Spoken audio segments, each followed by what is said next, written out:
தமிழ்நாட்டுல மத்த ஊருக்கெல்லாம் நான் முதலமைச்சர். ஆனா இந்த சீர்காழியை பொறுத்த வரைக்கும் நான் முதலமைச்சராக ஆவதற்கு முன்னாடியே உங்க ஊரு மாப்பிள. திமுக கூட்டணி வெற்றி எண்ணிக்கை கூட கூட தோல்வி பயத்துல பழனிசாமி தரம் கீழே கீழே இறங்கிட்டு போகுது. கூவத்தூர்ல எம்எல்ஏக்களை ஏலம் எடுத்து முதலமைச்சரானவர் அவர்.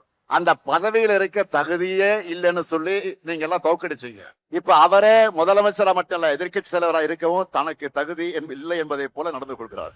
அதிமுகவையும் பழனிசாமியும் குத்தகைக்கு எடுத்திருப்பது யாரு? பாஜக. இப்ப அடிக்கடி ஒன்றிய அமைச்சர்களும் பாஜக முதலமைச்சர்களும் தமிழ்நாட்டுக்கு படையெடுத்து வந்துட்டு இருக்கிறாங்க. அவங்க கிட்ட நான் கேட்ட கேள்விக்கும் நான் விட்ட சவாலுக்கும் பதில் இருக்கா? இல்ல. தமிழ்நாடு சூப்பர் ஸ்டார் ஸ்டேட்னு தலைப்புச் செய்தியா போடுகிற அளவுக்கு சூப்பர் ஹிட் கவர்மெண்ட் கொடுத்தோம். 2016 தேர்தல் அறிக்கையில வயசானவங்களுக்கெல்லாம் பேருந்துகளை இலவசம் சொன்னாங்க. செஞ்சாங்களா?